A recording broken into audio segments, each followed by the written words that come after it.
খাদেম তাকাইয়া দেখে আবু বকর বসে আছে।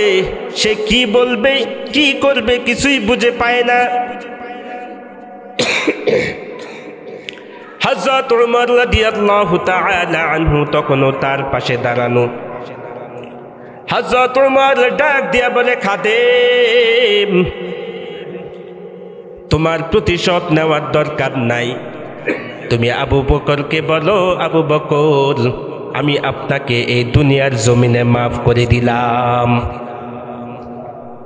কে সে আবু বকর যে আবু বকরকে জান্নাতের আটো দরজা থেকে ডাকা হবে, আয় আয় আয়, আমার দরজা দিয়া তুমি জান্নাতে প্রবেশ করো। আবু বকর এমন কি কাজ করেছেন? বলা হয় আবু বকর তার নিজেকে নবীর রঙে রঙাইয়া তার নিজেকে ধন্য করে ফেলেছেন। যে আবু বকরকে হযরত উমর ডাক দিয়া বলেন, হে আবু বকর, আপনি আমার সারা জিন্দেগীর সমস্ত আমল আপনি নিয়ে নেন, আর আপনার হিজ্জতের একটা রাত্র আমার জিন্দেগিতে আমার আমল নামায় আপনি দিয়া দেন। কে বলতেছেন? উমর বলতেছে আবু বকরকে। অথচ সেই উমরের ব্যাপারে আল্লাহর রাসূল জিবরাইলের কাছে জানতে চান। হে জিবরাইল, আমার আবু বকরের কোনো ভালো কোনো গুণগান তোমার কাছে জানা আছে কিনা? জিবরিল আলাইহিস সালাম ডাক দিয়া বলেন, ইয়া রাসূলুল্লাহ, ইয়া হাবিবাল্লাহ, হযরত আবু বকরের এমন কিছু গুণ আমি জানি, যে গুণগুলো যদি আমি বলতে শুরু করি, ওই গুণগুলো বলতে বলতে আমি কোনোদিন শেষ করতে পারবো না। ওই আবু বকর, ওই উমর ডাক দিয়া বলে, আবু বকর, তুমি তোমার একটা রাত্রের সমস্ত গুণ, একটা রাত্রের সমস্ত আমল আমাকে দিয়া দাও। যে রাত্রিতে আল্লাহর রাসূলের সাথে তুমি হিজরত করেছ, এই রাত্রটা আল্লাহ তাআলা এমন ভাবে পছন্দ করেছেন, পছন্দ করে আল্লাহ তাআলা তোমাকে তোমার মর্যাদার উড্ডীন করে দিয়েছেন।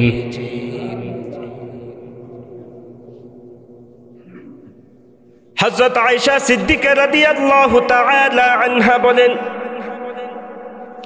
ইয়া রাসূলুল্লাহ, ইয়া হাবিবাল্লাহ,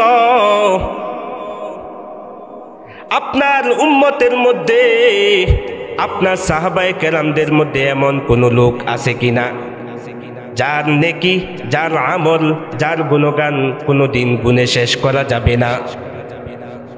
আল্লাহর নবী, বিশ্ব নবী রাহমাতুল লিল আলামিন ডাক দিয়ে বলে, আয়েশা, আমার এই সাহাবায়ে কেরামদের মধ্যে সবচাইতে এমন বেশি নেকি আছে যার নেকি গুণে কোনোদিন শেষ করা যাবে না।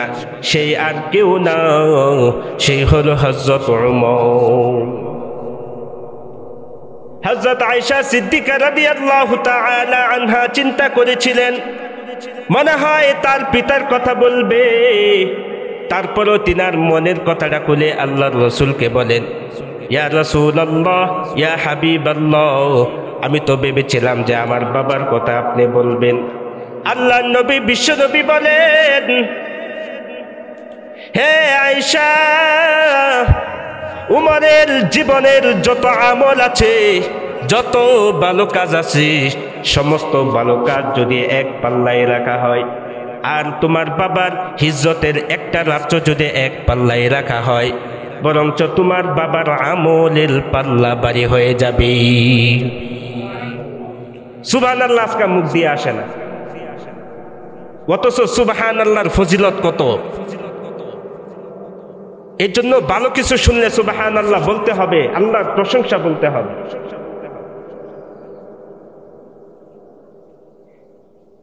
বলতেছিলাম,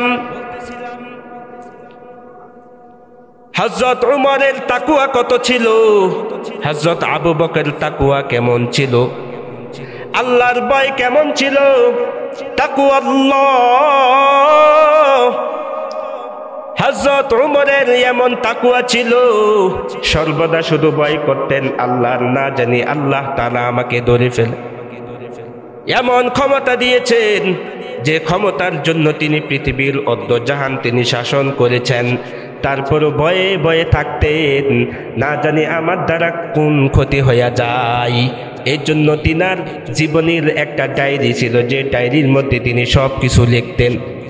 আজকে সারাদিনে কতগুলো ভালো কাজ করেছেন আর কতগুলো অপছন্দ কাজ করেছেন, সব কিছু একটা ডায়েরির মধ্যে তিনি লিখে রাখতেন। আর যখন সন্ধ্যা হয়ে যাইত ওই ডায়েরিটা তিনি খুলে দেখতেন, আজকে কতবার কত উক্ত নামাজ পড়েছেন, কয় উক্ত নফল নামাজ তিনি বেশি পড়েছেন, কত উক্ত তিনি কম পড়েছেন। এইগুলো তিনি তিনার ডায়েরি খুলে প্রতিদিন জীবনের একটা হিসাব নিতেন।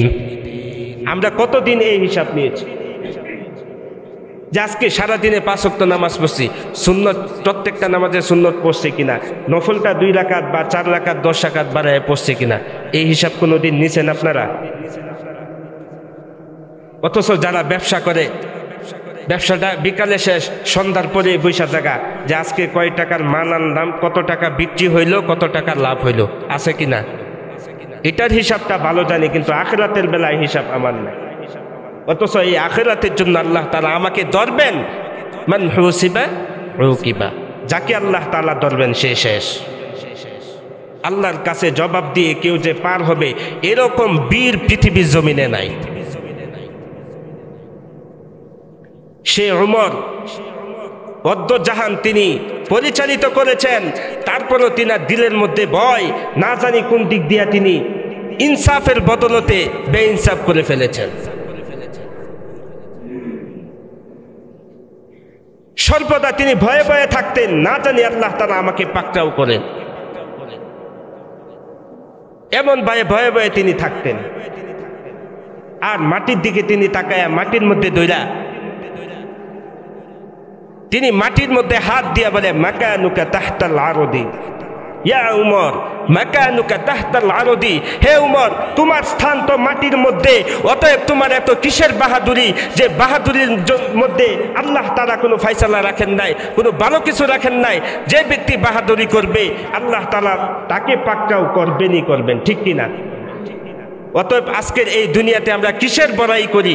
আজকে আমার সম্পত্তি আছে, টাকা পয়সা আছে, ধন দৌলত আছে, বংশ বিস্তার আছে, এইগুলো আল্লাহ তাআলার কাছে কোনো কাজে আসবে না, ঠিক কিনা বলেন? অথচ আজকে এইগুলো দিয়েই আমরা বাহাদুরি করি, আর আল্লাহ তাআলা বলে ইনসাফ করো, আমরা করি জুলুম, ঠিক কিনা? আর এই ইনসাফকে তারা কায়েম করার জন্য জীবনটা বিলিয়ে দিয়েছেন। হযরত উমর রাদিয়াল্লাহু তাআলা আনহু তিনাকে একজন দুধ হাদিয়া দিয়েছেন। তিনি এই দুধ পান করার পর ওই ব্যক্তিকে লক্ষ্য করে বললেন, কি ব্যাপার, এই দুধগুলো তুমি কোত্থেকে এনেছো? হযরত উমর বলতেছেন, তোমার কি কোনো গরু ছাগল আছে কিনা, ওই জায়গা থেকে আমাকে দহন করে দিয়েছো কিনা? ওই সাহাবী ডাক দিয়া বলেন, আমিরুল মুমিনিন, আজকে আমি এই দুধটুকু হাদিয়া পেয়েছি, যেহেতু এই দুধগুলো আমি হাদিয়া পেয়েছি, এই দুধ আমি একা খাবো না, এর জন্য আপনাকে হাদিয়া আমিও দিয়েছি, আপনিও এই দুধগুলো খান। হযরত উমর বলেন, তাহলে এই দুধগুলো কোত্থেকে? সাহাবী ডাক দিয়া বলে, আমিরুল মুমিনিন, আপনি যে শাসন করেন, আপনার যে একটা বাইতুল মাল আছে, ওই বাইতুল মালে বকরি ছাগল গরু বেড়া আছে, ওই জায়গা থেকে দুধ দোহন করে যারা গরিব মিসকিন আছে তাদেরকে বন্টন করে দেওয়া হয়। আজকে এই দুধটুকু আমি বন্টন হিসাবে আজকে আমার বাগে পড়েছে।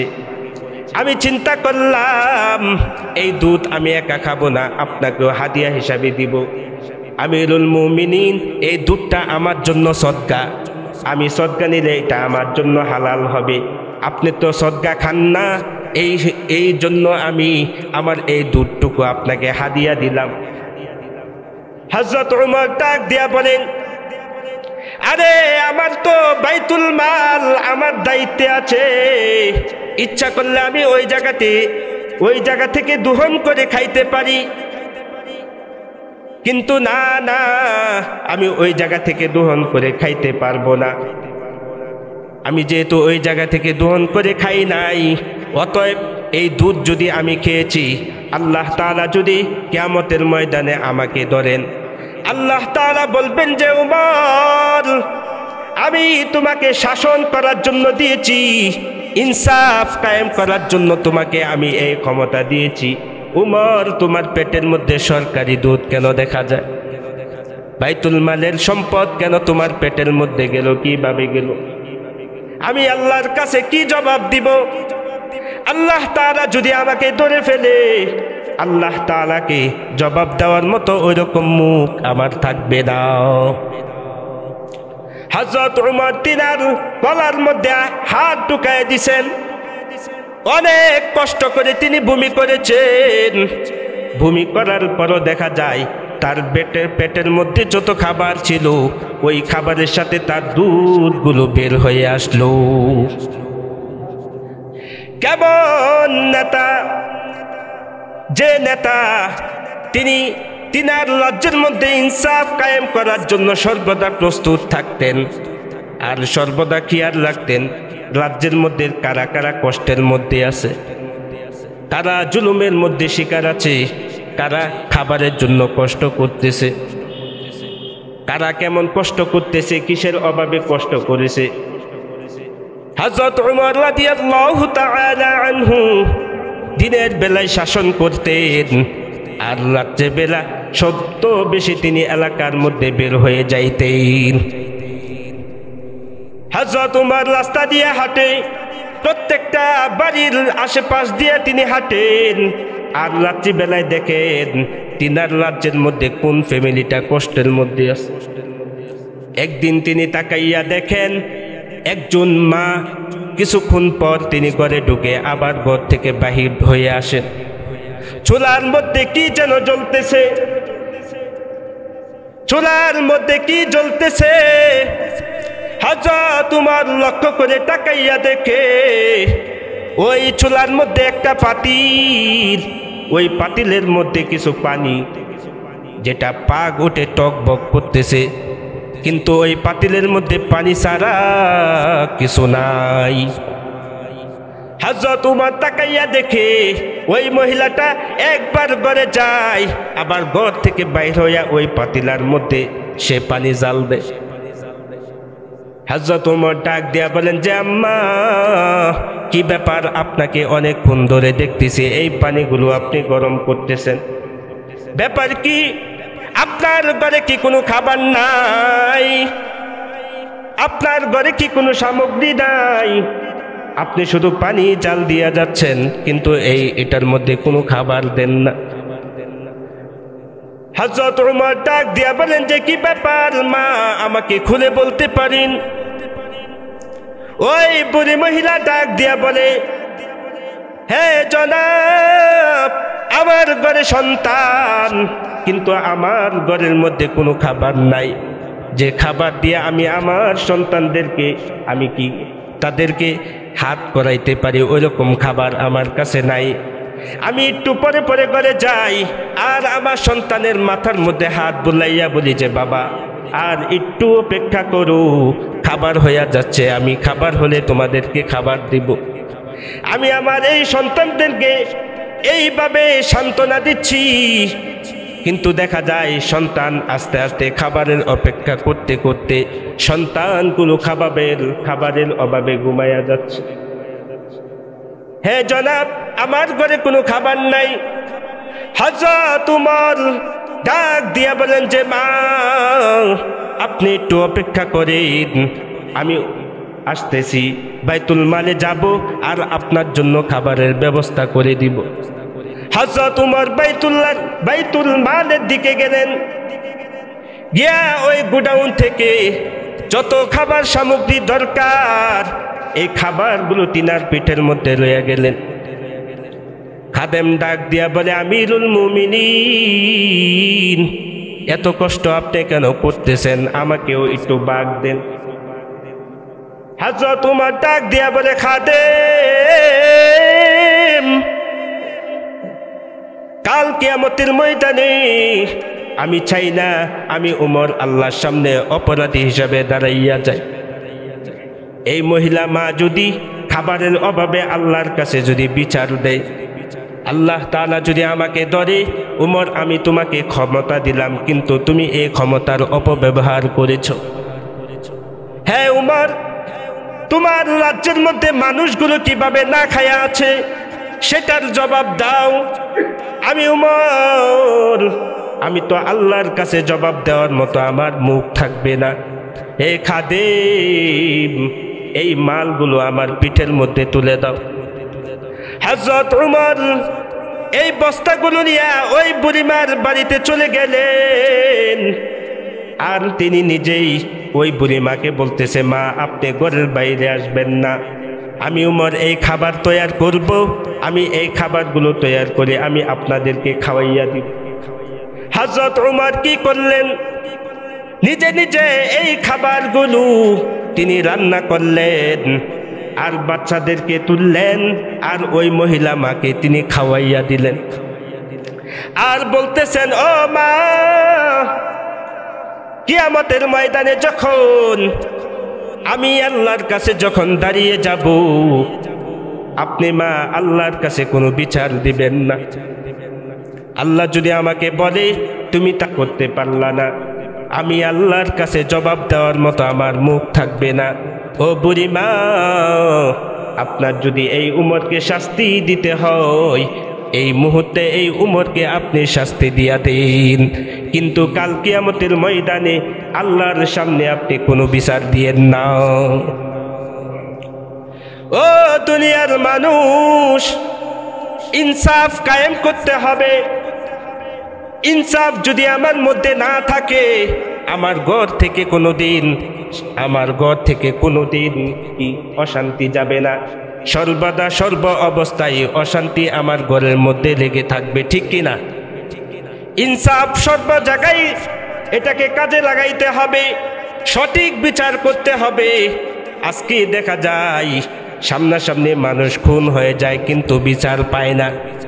যেই খুন করছে তার যদি ক্ষমতা থাকে, তার ক্ষমতা দিয়া সেই এই বিচারকে ঘুরাইয়া তার বিরুদ্ধে বিচার করে, ঠিক কিনা? এর জন্য বলা হয় ক্ষমতার অপব্যবহার করা যাবে না। হযরত ওমর রাদিয়াল্লাহু তাআলা আনহু, তিনার এত ক্ষমতা থাকা সত্ত্বেও তিনি মাটিকে বলতেন, হে মাটি, হে উমর, মাকানুকা তাহতাল আরদি, হে উমর তোমার স্থান তো হবে এই মাটি, অতএব তোমার এত কিসের বাহাদুরি? 2 দিন পরে আল্লাহর কাছে চলে যাবে, অতএব এত বাহাদুরি দুনিয়ার মধ্যে চলবে না। দুনিয়ার মধ্যে তুমি যত কষ্ট করবা, কাল কিয়ামতের ময়দানে তোমাকে তত আল্লাহ তাআলা বিপদ মুক্ত করে জান্নাতে প্রবেশ করাইবেন।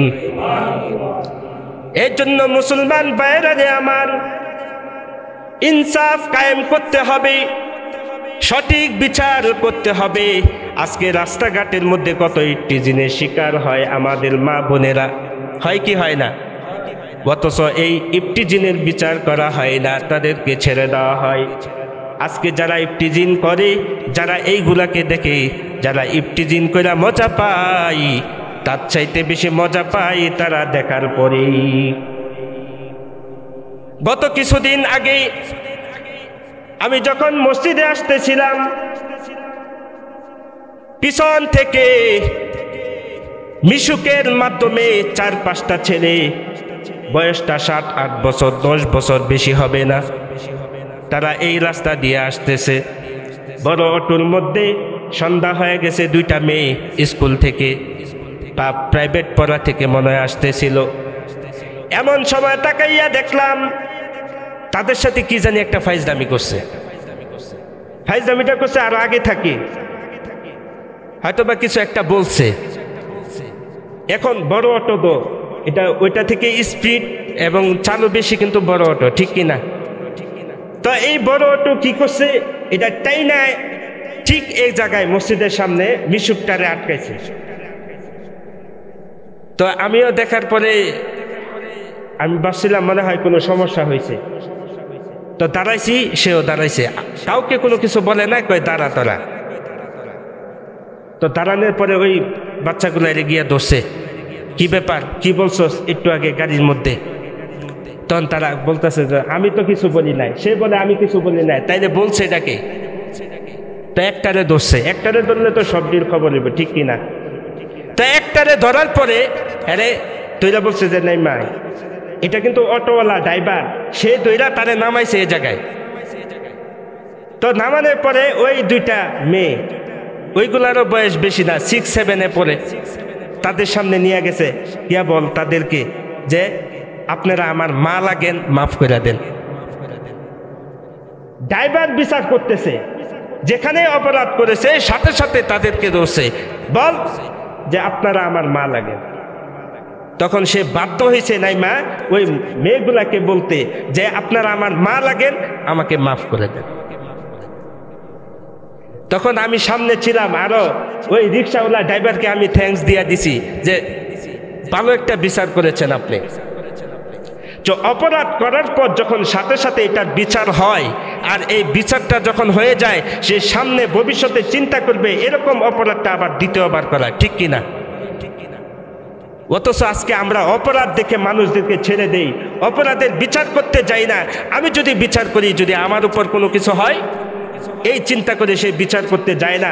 অথচ এটাই কিন্তু আল্লাহ রাসূল শিক্ষা দিয়েছেন, আপনার যদি ক্ষমতা থাকে তার বিচার করেন।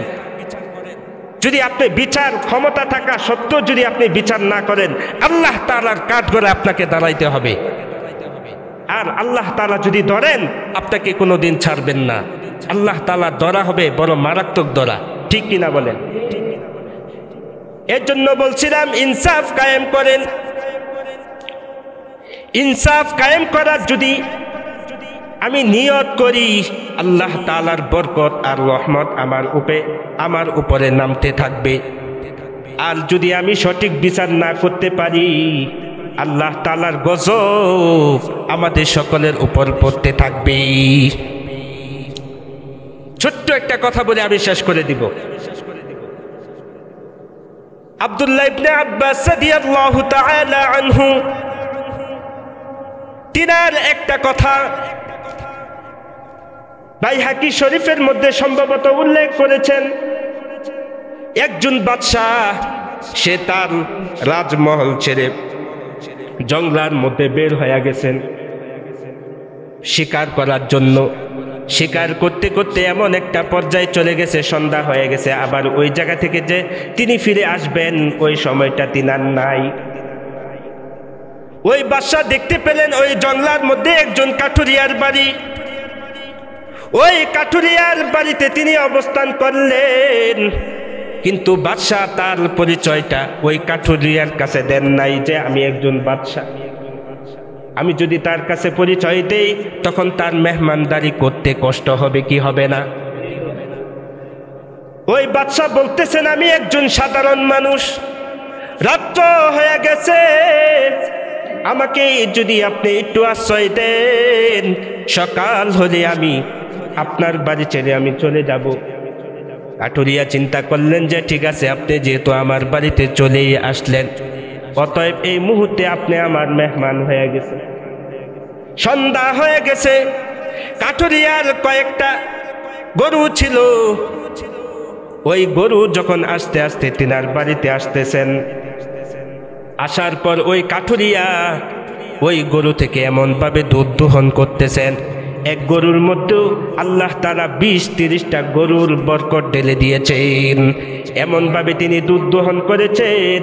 দুধ দোহন করার পর তাকাইয়া দেখে 30টা গরু থেকে দুধ দোহন করার পর যেটুকু দুধ হবে, আল্লাহ তাআলা এই গরুর মধ্যে ততটুকু দুধ দিয়ে দিয়েছেন। এই দৃশ্যগুলো ওই বাদশা দেখতেছেন। আরে কি আজীব, একটা গাভী থেকে এত দুধ কি করে হয়? বাদশা চিন্তা করলেন, এমন একটা গরু তো আমার দরকার। এই মুহূর্তে আমি যেহেতু তার বাড়িতে মেহমান হিসাবে এসেছি, তাকে কিছু বলা যাবে না। পরবর্তী সময় এসে আমি তার পাল থেকে একটা ভালো গরু নিয়ে যাব। মেহমানদারিও শেষ, রাত্রি যাপন করা শেষ, বাদশাহ চলে গেছেন। আবার কিছুদিন পর বাদশার দিলের মধ্যে একটা খেয়াল, ওই কাঠুরিয়া থেকে একটা গরু তিনি নিয়ে যাবেন। এই চিন্তা করে তিনি কাঠুরিয়ার বাড়িতে আবার সন্ধ্যা সময় তিনি উপস্থিত হয়ে গেলেন। কাঠুরিয়াকে ডাক দিয়া বলে যে, ভাই আজকেও সন্ধ্যা নেমে গেছে, আমি বাড়িতে যেতে পারি নাই, অতএব তোমার আজকের এই ঘরে আমাকে একটু আশ্রয় দিতে হবে। ঠিক কতক্ষণ পর দেখা যায় ওই পাল ওই গরু সহ তার বাড়িতে যখন আসলো, তার দিলের মধ্যে একটা খেয়াল যে ওই গরু ভালো একটা গরু দেখে তিনি বাছাই করে তিনি নিয়ে যাবেন। তখন পরিচয় দিবেন যে আমি একজন বাদশাহ। এখনো তার পরিচয় গোপন। এখন বাদশার সামনে যখন দুধ দোহন করতেছেন, দুধ দোহন করার পর তাকাইয়া দেখে যে গরু কতদিন আগে 30টা গরুর সমপরিমাণ দুধ দিয়েছে, ওই গাভীটা আজকে একটা গরুর দুধও দেয় নাই। বাদশা ডাক দিয়া বলে যে, কি ব্যাপার কাঠুরিয়া, গত কিছুদিন আগে দেখতে পেলাম তোমার এই গাভীটাই 30টা গরুর দুধ একাই দিয়েছে, আজকে এটা কি ওই গাভী না যে গাভীটা 30টা গরুর দুধ দিত, কিন্তু আজকে একটা গরুর দুধ কেন সে দিতে পারে নাই? কাঠুরিয়া তাকে ডাক দিয়ে বলেন, জনাব আমার মনে হয় আমাদের এই রাজ্যের বাদশা কোনো জুলুম শুরু করেছেন। বলেন না সুবহানাল্লাহ। আমার মনে হয় আমার এই রাজ্যের বাদশা কোনো জুলুম করেছেন। যদি জুলুম না করতেন তাহলে এরকম হইতো না। আমার মনে হয় বাদশা কোনো জুলুম করেছে। বাদশা দিলে দিলে বলে, হাই রে, আমি শুধু এসেছিলাম একটা ভালো গরু নেওয়ার জন্য। আল্লাহ তাআলা আমি এটা নিয়ত করার জন্য নিয়ত করেছি, আর এই নিয়তের জন্য আল্লাহ তাআলা নারাজ হয়ে তার বরকত তুলে নিয়েছে। তখন ওই বাদশা ওই কাঠুরিয়ার ঘরে রাত্রি যাপন করতেছেন, আর ওযু বানাইয়া তাহাজ্জুদ নামাজ পড়ার পর আল্লাহর কাছে 2টা হাত তুলে দোয়া করে, আয় আল্লাহ, আমি এসেছিলাম এই কাঠুরিয়া থেকে একটা গাভী নেওয়ার জন্য। আমি শুধু নিয়ত করেছি তার একটা গাভী নিয়ে যাব। আয় আল্লাহ, তুমি বেজার হয়ে গেছো। আল্লাহ, আমি যতদিন বাদশাহী আমার থাকবে ততদিন পর্যন্ত আমি বিন্দু পরিমাণ এই প্রজাদের উপর কোনো জুলুম করব না। সকাল হয়েছে, আবার বাদশা চলে গেছেন। বাদশাহ যখন চলে গেছেন, এখন চিন্তা করলেন, আইরে আমি তো আল্লাহর কাছে তওবা করেছি, আমার এই তওবাটা আল্লাহ তাআলা কবুল করছেন কিনা। আবার ওই কাঠুরিয়ার বাড়িতে যেতে হবে মেহমান বেশ হয়ে। আবার কিছুদিন পর ওই কাঠুরিয়ার বাড়িতে যখন মেহমান হয়ে তিনি আসলেন, আসার পর তাকাইয়া দেখে ওই গরুর পাল তিনার বাড়িতে সন্ধ্যাবেলা চলে আসলো। আবার তিনি দুধ দোহন শুরু করলেন। আবার দুধ দোহন করতে করতে তাকাইয়া দেখে যে গাভীটা গত কিছুদিন আগে একটা গরুরও দুধ দিতে পারে নাই, ওই গরু আবার সুন্দর করে 30টা গরুর দুধ দিয়া দিচ্ছে। বাদশা ডাক দিয়া বলে, কাঠুরিয়া কি ব্যাপার, তোমার এটা কি সেই গরু না যেই গরু দুধ দিতে পারে নাই? কি ব্যাপার, এটা কিভাবে হইল? তখন ওই কাঠুরিয়া বলে, আমাদের এই রাজ্যের বাদশা মনে হয় আবার ইনসাফ শুরু করে দিয়েছেন। বলেন না সুবহানাল্লাহ। বুঝতে পারছেন কিছু? আমাদের রাজ্যের সরকার যদি আমাদের উপর ভালো কোনো আচার ব্যবহার করেন, আমাদের সাথে যদি সুন্দর ব্যবহার করেন, তাহলে আল্লাহর রহমত অবশ্যই এই জমিনে আসবে কি আসবে না? আর যদি জুলুম করে তাহলে আল্লাহ তাআলা শুধু জুলুমের নিয়ত করবে, আল্লাহ তাআলা গজব দিয়া শেষ করে দিবে। ঠিক কিনা?